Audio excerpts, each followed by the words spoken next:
Bien, bonjour à tous. Donc, je m'appelle Margot Descatoires. Je suis en alternance depuis septembre chez Infosdrive. Donc, je suis dans l'équipe ingénieur application de produits, comme vous l'a présenté Antoine juste avant. Et donc, je vais vous présenter aujourd'hui le module de formation sur les basiques du variateur. Donc, au programme de cette formation, pendant une petite heure environ, on va évoquer la théorie sur le moteur asynchrone ainsi que la théorie sur le variateur de vitesse.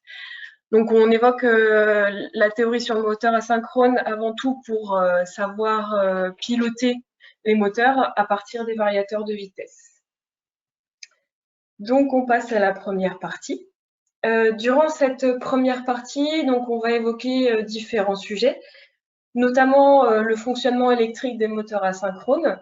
Ensuite, on va évoquer les différents constituants mécaniques, qui sont assez importants pour pouvoir comprendre le fonctionnement. On va ensuite évoquer les différents types de couplage des moteurs asynchrones, donc qui permettent de bien câbler le moteur. On évoquera ensuite les caractéristiques et les différents modes de démarrage. Donc, tout d'abord, le moteur asynchrone est composé de deux parties assez essentielles pour comprendre son fonctionnement. On a tout d'abord le rotor, donc qui est la partie forcément qui tourne, et le stator qui reste fixe et accroché au châssis. Donc le moteur asynchrone, qu'est-ce que c'est? C'est un convertisseur d'énergie électrique en énergie mécanique. Donc, au travers de cette première partie, on va essayer de comprendre le pourquoi du comment de cette conversion. Donc tout d'abord, je voulais montrer un petit peu plus avant, on a la partie du stator, donc qui est la partie fixe du moteur, comme son nom l'indique. Cette partie, elle est composée de bobinages et d'enroulements, donc qui sont parcourus par l'énergie du réseau triphasé.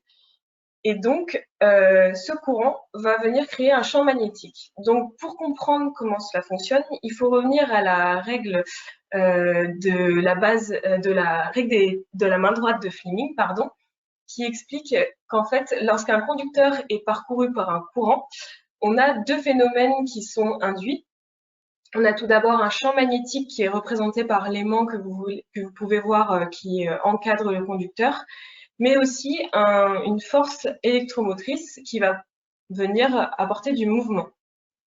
Sachant ça, on va pouvoir essayer de comprendre un petit peu comment fonctionne notre moteur. Donc, vous voyez sur le schéma à gauche une cage d'écureuil. Ça s'appelle une cage d'écureuil, donc qui représente le rotor.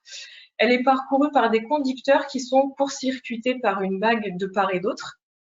Il faut comprendre que le stator va venir exercer un champ magnétique, comme on l'a vu plus tôt, grâce au fait qu'il est parcouru par un courant.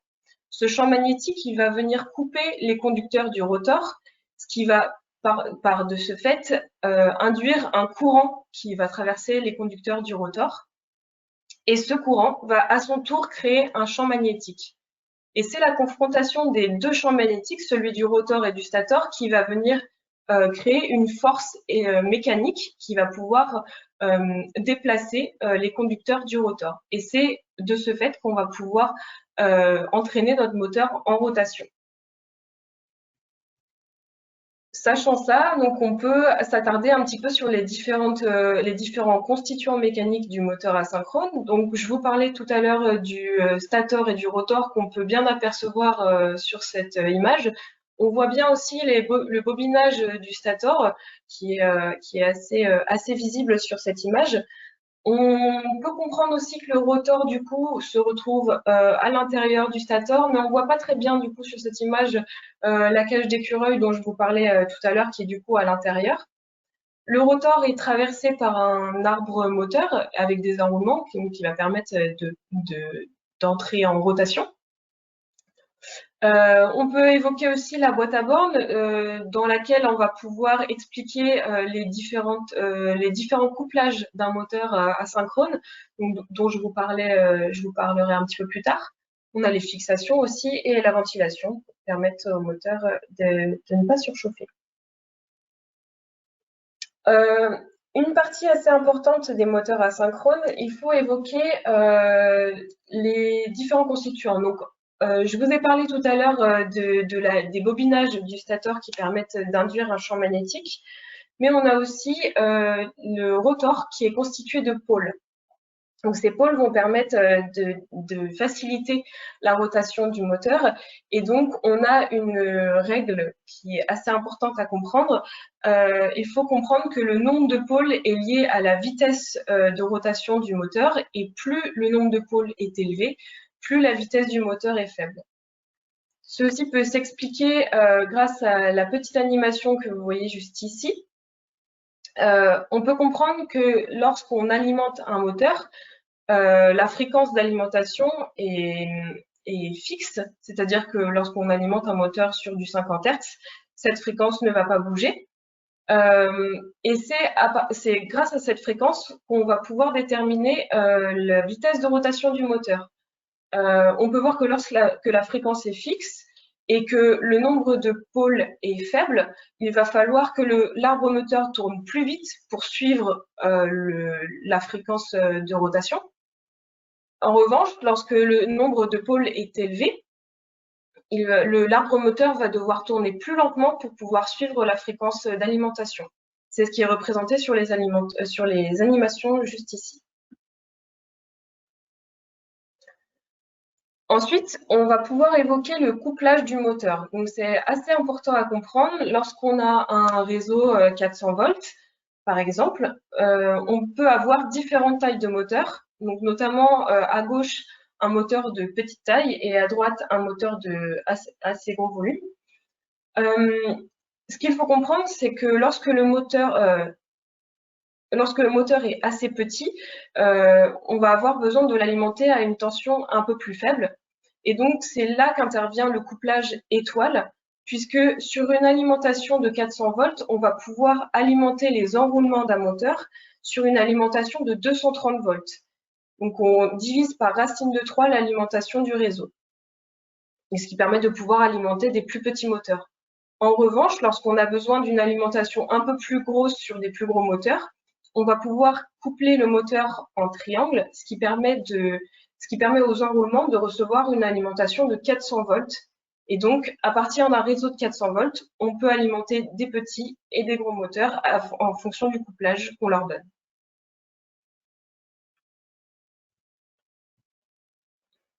Donc, au niveau des caractéristiques du moteur asynchrone, on va voir une caractéristique assez importante. On a vu tout à l'heure qu'on avait un champ magnétique tournant au niveau du stator et un champ magnétique tournant au niveau du rotor, ce qui permet, la confrontation des deux permet donc la rotation de l'arbre moteur. On peut comprendre assez facilement que le champ magnétique du stator est plus rapide que le champ magnétique du rotor, puisque c'est lui qui entraîne en rotation l'arbre moteur. Et donc, c'est cette différence de champ magnétique qui va créer le glissement, qui est exprimé en pourcentage.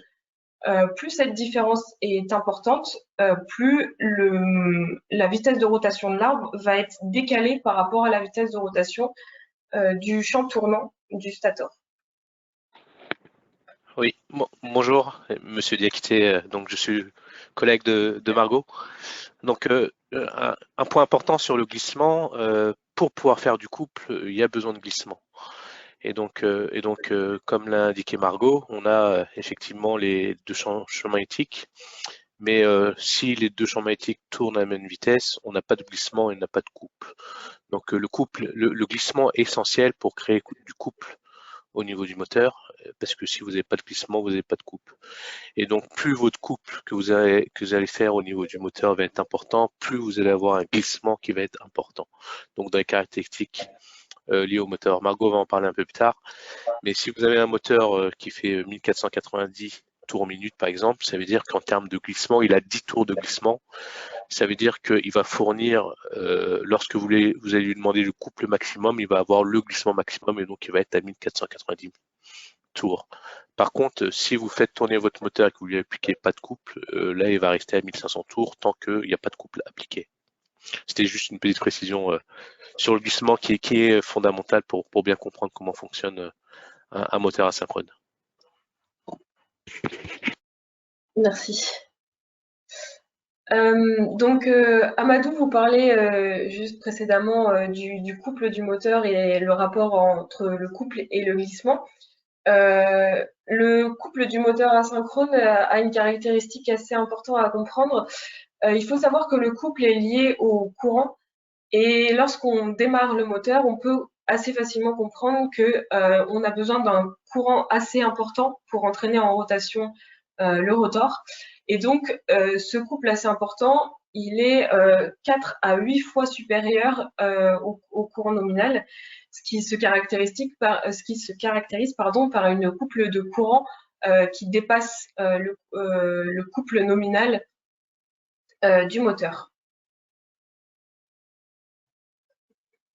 Donc, concernant les différents modes de démarrage, je vous expliquais juste à l'instant que sur un démarrage direct d'un moteur asynchrone, on atteint un pourcentage de surintensité qui est assez important. Et donc, on va essayer de trouver des solutions pour pallier à cette surintensité. Donc, je vais donc vous expliquer les différents types de démarrage qui existent sur des moteurs asynchrones. Donc, on a du coup le démarrage direct sur secteur que je vous expliquais à l'instant, où on a cette surintensité qui est assez importante. On a aussi le démarrage en étoile triangle. Donc, je vous l'expliquais sur la partie du couplage. En fait, lorsqu'on alimente un moteur en étoile, on sous-alimente ses enroulements, ce qui permet d'avoir un pic de surintensité très faible comparé au démarrage sur secteur. Et on va venir basculer le couplage de l'étoile vers le triangle, ce qui va faire une petite surintensité, mais pas aussi importante que sur un démarrage direct. Donc c'est une des possibilités de démarrage sur cette commutation étoile-triangle. On a aussi le démarrage via un démarreur qui permet du coup une progression du couple progressive. Cependant, le démarreur a quand même une surintensité presque 2 fois supérieure à l'intensité nominale. Et donc, c'est cette partie-là qui nous intéresse. Le démarrage via un variateur de vitesse qui donc assure un couple constant et une progression linéaire du courant. Et donc, c'est une des caractéristiques qu'on va expliquer juste après. Donc j'en ai fini par rapport à la théorie du moteur asynchrone et donc on va maintenant passer à la théorie sur le variateur de vitesse. Les différents objectifs de cette partie sont tout d'abord d'expliquer le principe du fonctionnement d'un variateur, tout bêtement. On va ensuite évoquer les différentes parties d'un variateur pour comprendre le fonctionnement. Et enfin, on parlera des différents principes de contrôle. Donc tout d'abord, ce qu'il faut comprendre sur un variateur, c'est que le variateur est là pour créer une tension et fréquence variable à partir d'une tension et fréquence fixe. C'est-à-dire que vous alimentez votre variateur sur un réseau triphasé classique, fixe, et donc ce variateur va être capable de recréer une tension et fréquence variable à partir de cette alimentation. Donc, pour comprendre comment on peut recréer une tension et fréquence variable, il faut comprendre que on doit respecter un principe fondamental, à savoir le rapport U sur F constant. C'est-à-dire que lorsqu'on augmente la tension, on augmente la fréquence, et ce rapport doit être en permanence constant. Donc, on peut voir la courbe théorique de cette loi sur le schéma juste à droite. Et donc, par voie de conséquence, lorsqu'on augmente la tension, on augmente la fréquence. Comment expliquer cette règle de base? Il faut comprendre que le rapport U sur F constant, c'est juste de maintenir le flux dans le stator de manière constante. Comment on peut maintenir ce flux constant? Eh bien, lorsque on augmente la tension, on augmente la fréquence, je vous l'ai dit tout à l'heure. Cependant, on a aussi une zone de défluxage sur le variateur et sur le moteur asynchrone. Lorsque on atteint la tension maximale d'alimentation, on ne peut pas augmenter cette tension, mais on peut quand même augmenter la fréquence. Et si on se fie à cette règle qui dit que le flux est équivalent au rapport U sur F, si la fréquence augmente, pardon, mais que la tension reste constante, on a donc une baisse de ce flux, ce qui correspond à la zone de défluxage, c'est-à-dire qu'on peut toujours maintenir un couple, mais que ce couple va baisser en fonction de l'augmentation de la fréquence. On peut aussi expliquer que le couple max est proportionnel au carré du flux. Donc, lorsque le flux baisse, le couple max baisse au carré.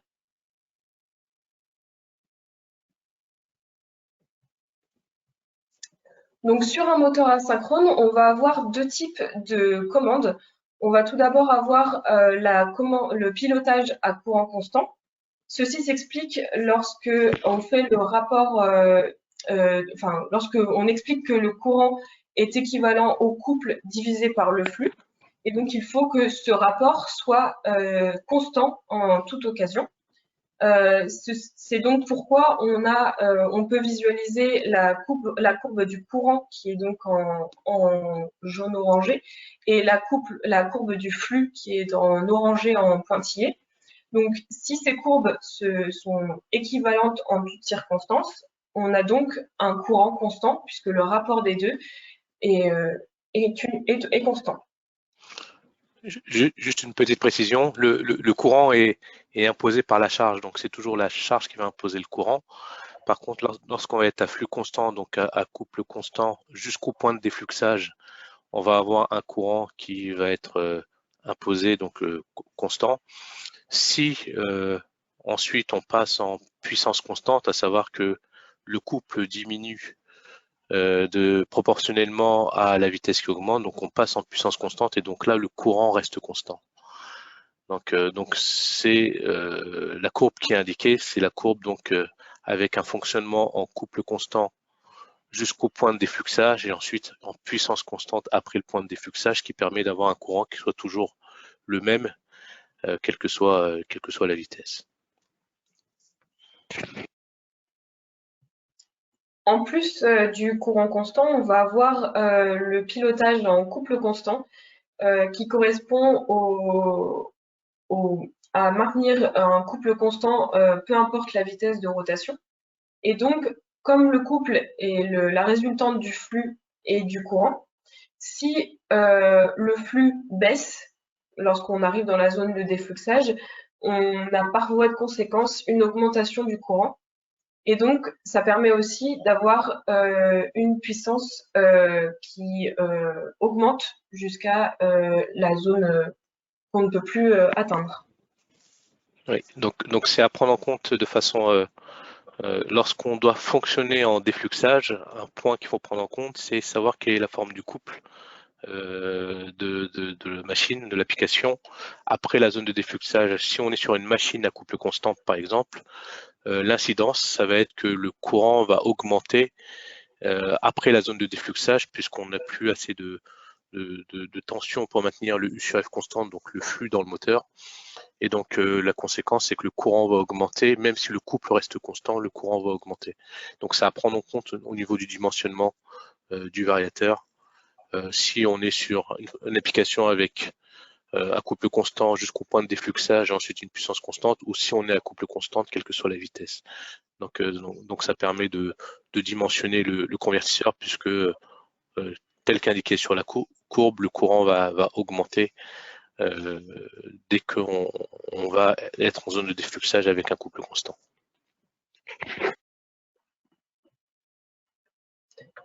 Donc, sachant ces différents types de pilotage sur des moteurs asynchrones, on peut donc passer aux différents constituants d'un variateur pour comprendre comment il fonctionne. Donc, un variateur, c'est composé d'un redresseur, d'un bus continu et d'un onduleur. Le but, ça va être donc d'alimenter le redresseur en tension alternative. Et ce redresseur a pour rôle de transformer la tension alternative en tension continue, redressée. Ensuite, on va avoir un dernier élément qui est l'onduleur et qui va permettre de transformer le bus continu en tension alternative. Et c'est le pilotage de cet onduleur qui va permettre une tension alternative variable. Donc, je vous présentais tout de suite les différents constituants. Donc, on retrouve le redresseur avec les différents ponts possibles pour caractériser ce redresseur. On va avoir des ponts diodes, on va avoir des ponts mixtes, ou on peut avoir aussi un AFE, donc Active Front-End, qui est un pont IGBT avec des diodes en parallèle. C'est-à-dire qu'il est réversible.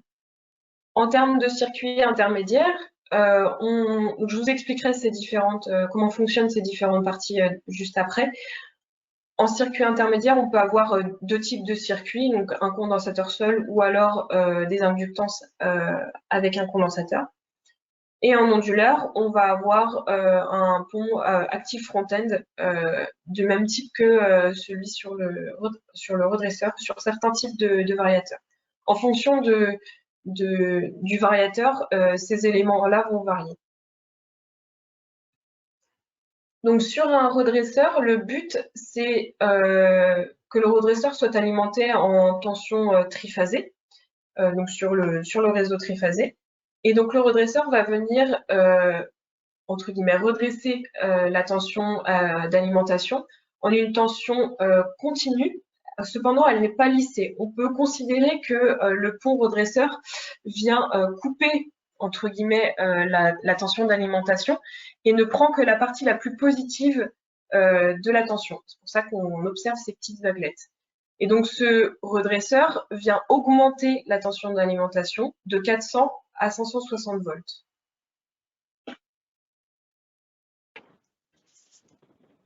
Entre le redresseur et l'onduleur, on a un circuit intermédiaire qui a deux fonctions principales. Donc ce circuit intermédiaire, il est là tout d'abord pour lisser la tension qu'on obtient en sortie du redresseur, puisqu'on a vu tout à l'heure que c'était une tension non lissée. Donc ce circuit intermédiaire permet de lisser cette tension, mais il permet aussi de réduire les harmoniques qu'on peut avoir à l'intérieur du variateur. Donc on peut avoir deux types de circuits intermédiaires. Alors c'est réduire les harmoniques réseau plutôt, puisqu'on va être avec une self de lissage sur le bus d'essai.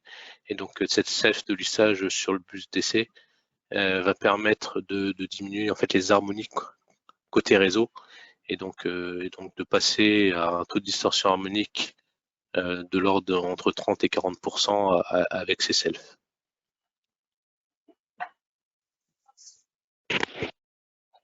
Ce circuit intermédiaire, on peut l'avoir à deux endroits. Sur les solutions d'Enphos VLT, ce circuit il se situe entre le redresseur et l'onduleur. Donc, ce qui a pour but déjà de réduire l'encombrement du variateur puisque ce circuit est totalement intégré au variateur.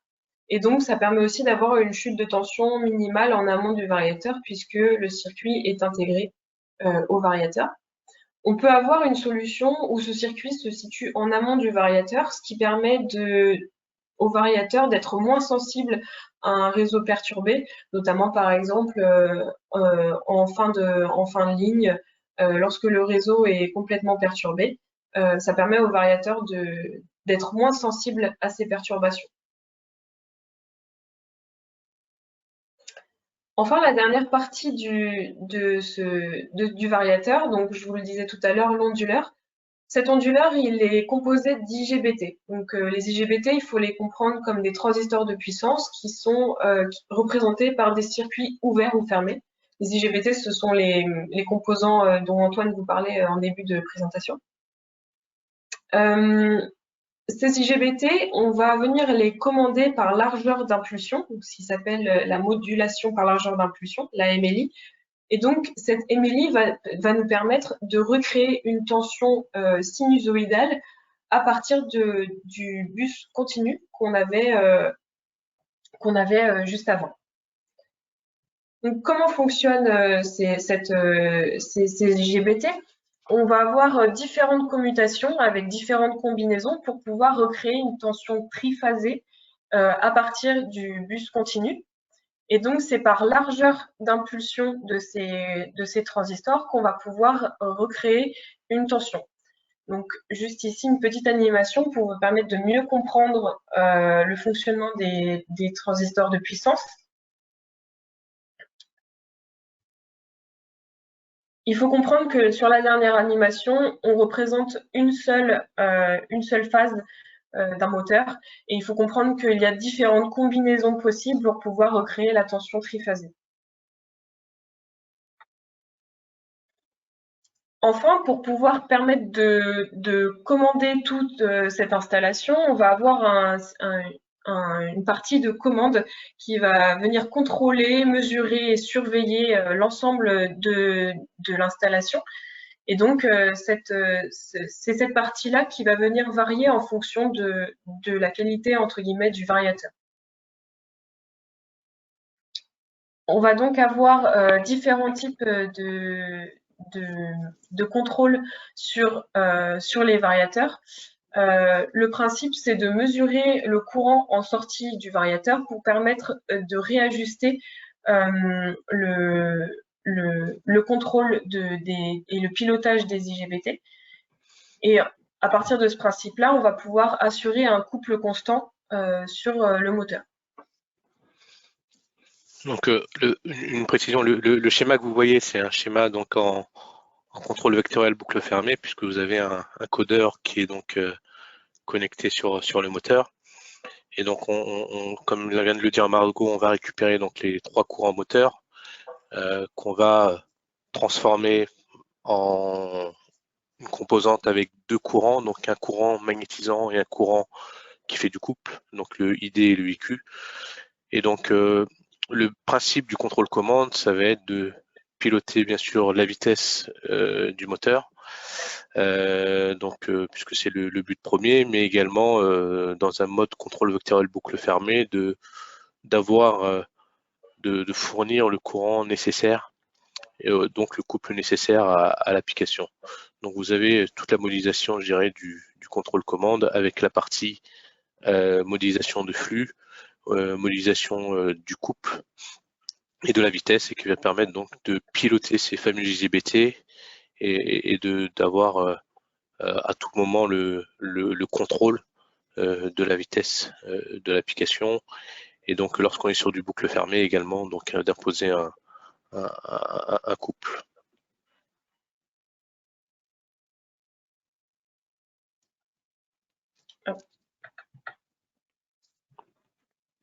Désolée, voilà, parfait. Donc sur le différents types de contrôle, vous avez aujourd'hui différents. Vous avez le contrôle scalaire, que le contrôle U sur F qu'on utilise sur des applications couple quadratique généralement, donc qui peut être pompe ventilateur. Des applications qui vont être en contrôle vectoriel en boucle ouverte, et des applications, donc sur les applications les plus poussées, des contrôles vectoriels en boucle fermée. Ces contrôles vectoriels en boucle fermée permettent par exemple de piloter des charges ou de maintenir des charges à 0 de vitesse, donc c'est ce qu'on va retrouver par exemple sur du levage, et ça permet d'avoir une précision qui est proche de ce qu'on peut obtenir avec des cerveaux, puisqu'on va pouvoir avoir des couples et des surcouples qui vont être importants, et des pilotages en vitesse qui vont être très précis. Donc voilà l'ensemble des modes de contrôle qu'on utilise aujourd'hui dans les variateurs de vitesse.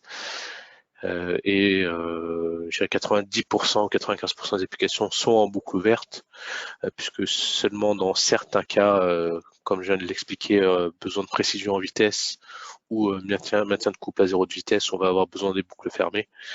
Sinon, dans les autres cas, la plupart des applications, la grande majorité des applications va être en boucle ouverte.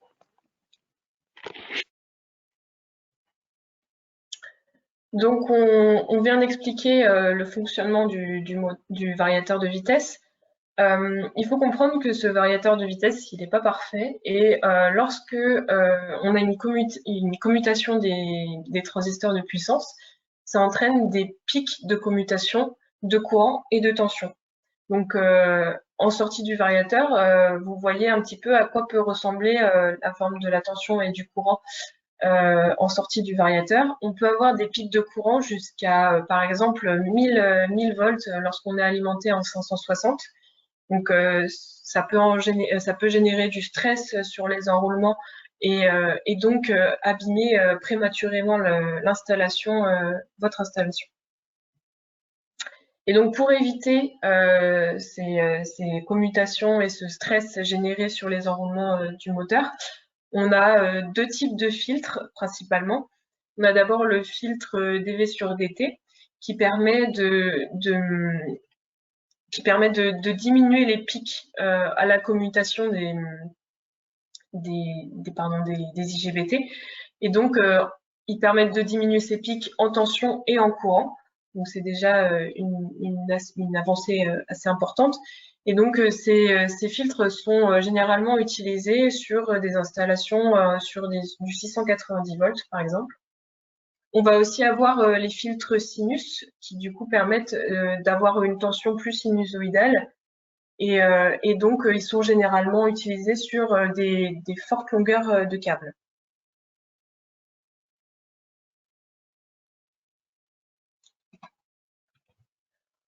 En conclusion, donc, on a vu le fonctionnement de notre variateur. Pour bien comprendre ce qu'il faut retenir du variateur, il faut comprendre qu'on a du coup une tension d'alimentation variable triphasée en entrée du moteur. Sur le redresseur, en entrée du variateur. L'entrée, la tension d'alimentation fixe, tension d'alimentation et fréquence fixe en entrée. Oui, excusez-moi. Donc cette tension d'alimentation est fixe et donc le redresseur vient transformer cette tension d'alimentation en tension continue, redressée. Et donc la dernière partie du variateur vient découper cette tension continue en tension variable en fonction du pilotage du moteur. Merci beaucoup pour votre écoute. Si vous avez des questions, c'est avec plaisir qu'on y répondra. Merci Margot et merci Amadou pour cette présentation. Oui, n'hésitez pas pour les questions. Je vais autoriser l'ouverture de vos micros. Ou si vous avez des enfants qui crient à côté de vous, vous pouvez les écrire aussi. Il n'y a pas de souci, on les lira pour tout le monde et on y répondra avec plaisir.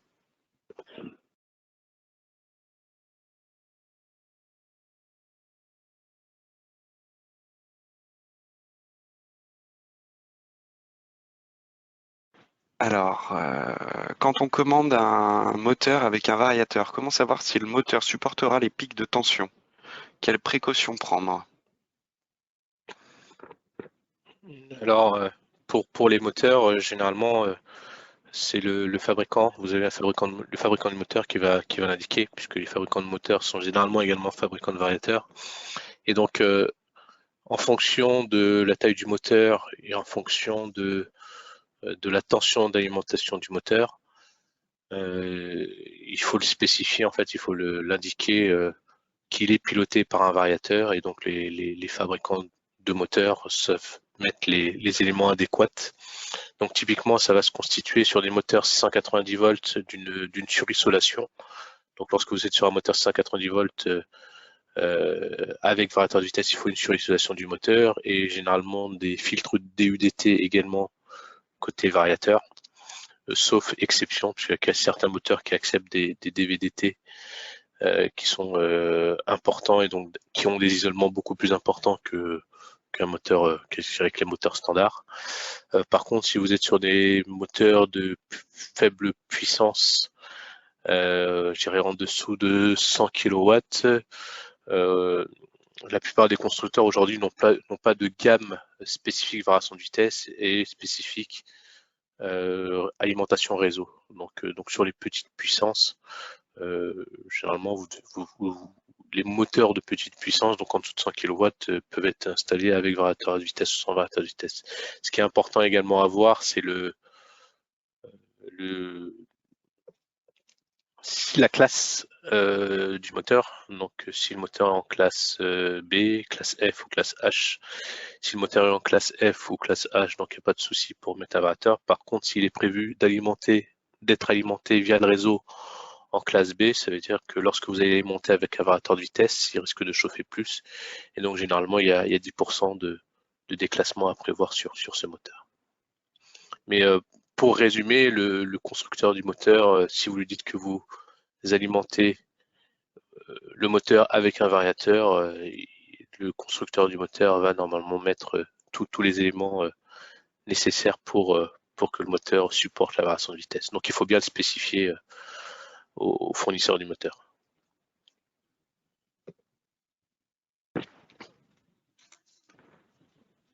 Ok, merci.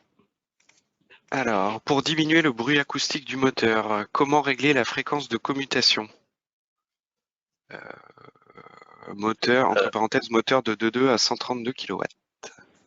Donc là, un des principes qu'on utilise, c'est d'augmenter la fréquence de découpage. Donc le bruit que vous entendez dans les moteurs, généralement dans l'aérolique ou dans la HVAC, c'est un bruit magnétique donc qui peut être désagréable. Et donc il y a, je dirais, deux solutions, soit d'augmenter la fréquence de découpage, mais augmenter la fréquence de découpage du convertisseur, du variateur, va augmenter les pertes dans le variateur et surtout va le faire chauffer plus. Donc sur les petites puissances, je dirais, on a des fréquences de découpage qui sont relativement élevées, donc ça posera pas trop de problèmes. Mais sur des moteurs, je crois que tu disais jusqu'à 132 kW, c'est ça, Antoine? Oui, c'est ça, de 2.2 à 132. Ouais, donc ensuite sur les moteurs de plus forte taille, on va plutôt privilégier mettre un filtre sinus en sortie. Le filtre sinus, lui, va permettre de supprimer la MLI, donc la commutation liée aux IGBT, donc le bruit magnétique aux entendez dans le moteur, et donc va permettre de supprimer ou de fortement atténuer ce bruit acoustique que vous pouvez entendre dans le moteur, donc ce sifflement que vous entendez dans le moteur lorsqu'il est alimenté par l'élévateur de vitesse. Donc deux solutions à résumer: pour les faibles puissances, augmenter la fréquence de découpage; pour les puissances un peu plus élevées, donc mettre un filtre sinus pour supprimer. Ah bah justement, ça permet de répondre en grande partie à une seconde question, l'intérêt du filtre DU sur DT par rapport au filtre sinus. Alors le DU sur DT, lui, il va atténuer, en fait, vous enlevez pas la commutation. Lorsque vous mettez un filtre DU-DT, vous allez diminuer en fait les pics à la commutation et vous allez diminuer également la montée en tension que fait la commutation des variateurs sur le moteur, et donc ça va diminuer le stress sur le moteur, pour résumer. Lorsque vous mettez un filtre sinus, c'est un filtre passe-bas et donc vous allez supprimer donc la MLI, donc le moteur lui va être alimenté par une sinusoïde, mais j'insiste, le filtre sinus, c'est un filtre différentiel, donc sur les enroulements vous allez plus avoir donc de MLI. Par contre, par rapport à la Terre, vous avez toujours ce mode commun qui existe par rapport à la Terre. Donc le fait de mettre un filtre sinus peut ne pas être suffisant pour avoir l'équivalent d'un moteur vitesse fixe, surtout sur des moteurs en 690 volts par exemple.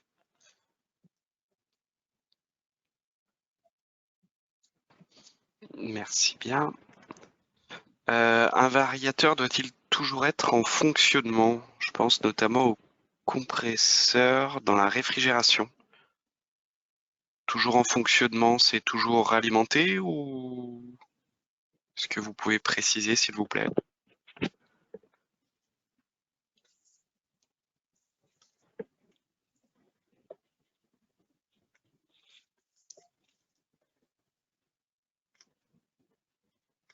Alors pour répondre avant la précision, en fonctionnement, non. On a des process qui peuvent être des process intermittents, et donc de démarrer ou d'arrêter le variateur lorsqu'on en a besoin.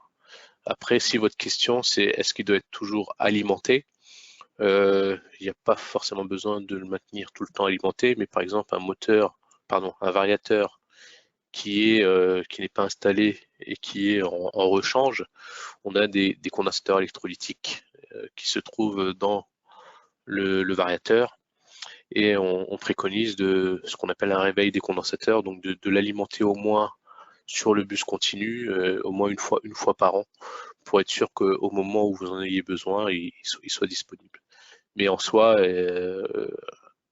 un moteur, un variateur qui a un fonctionnement intermittent ou qui n'est pas utilisé pendant un certain laps de temps, quelques semaines ou quelques mois, il peut très bien être mis hors tension, ça pose pas de problème.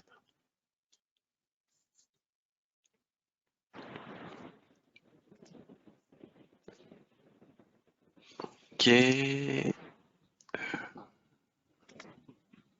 Ah oui, c'était toujours en fonctionnement, même à fréquence mini. Ok.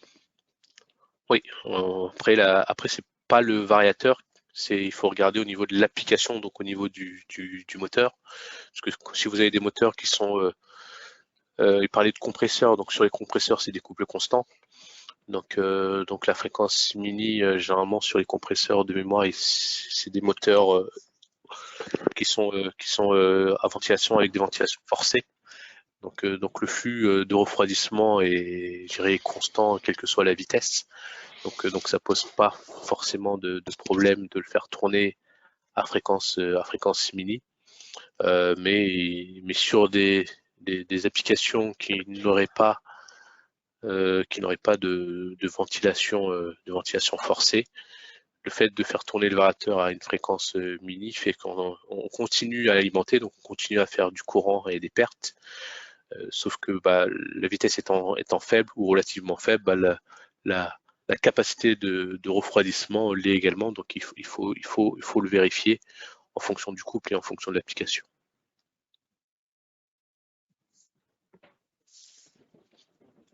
Ok, merci. Est-ce que vous avez d'autres questions ou d'autres points que vous souhaiteriez voir abordés? Entre-temps, je vous rappelle qu'à 14 h, on a une autre session de formation du coup sur les applications de pompage, ainsi que sur l'utilisation de notre logiciel de simulation d'économie d'énergie, EnergyBox. Oui, pardon, oui, c'est vrai que je l'ai pas précisé. Vous allez recevoir la présentation dans la journée, bien entendu.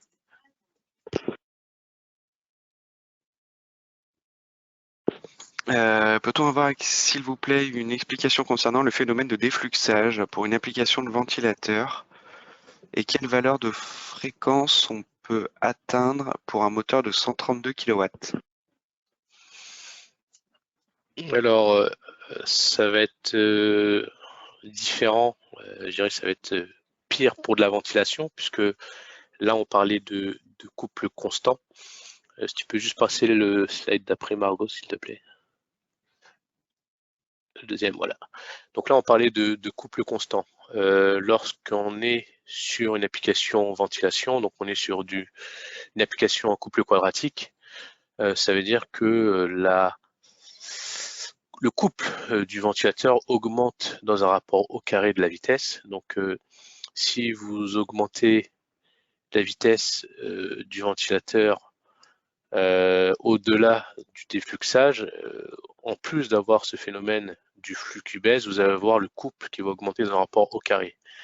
Donc il faut pouvoir dimensionner le moteur, puisque le moteur également va chauffer, et le variateur sur le point de fonctionnement ou de vitesse max que vous voulez faire. En gros, si aujourd'hui le moteur a été dimensionné, le moteur et le variateur ont été dimensionnés pour fonctionner à 50 Hz, sauf à fonctionner à une valeur de courant, une valeur de couple très en deçà de ce que peut sortir le moteur et le variateur, vous n'allez pas pouvoir augmenter la vitesse. Puisqu'encore une fois, en augmentant la vitesse sur cette application, vous allez avoir le couple qui va augmenter d'un rapport au carré, mais la puissance qui va augmenter d'un rapport au cube. Donc il faut refaire le calcul pour voir quelle est la réserve que vous avez au terme de courant et également probablement voir au niveau du moteur s'il est toujours adapté ou pas.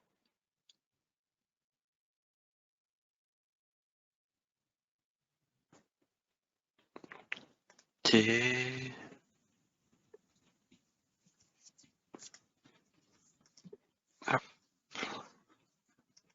D'autres questions?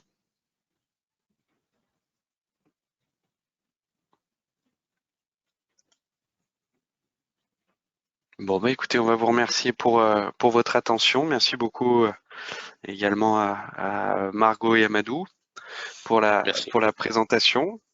Merci. Du coup, oui, vous recevrez la présentation dans la journée et effectivement, à tout à l'heure pour ceux qui peuvent se joindre à nous à 14h pour les applis de pompage. Et d'ici là, prenez soin de vous et à très bientôt. Au revoir. Merci. Au revoir.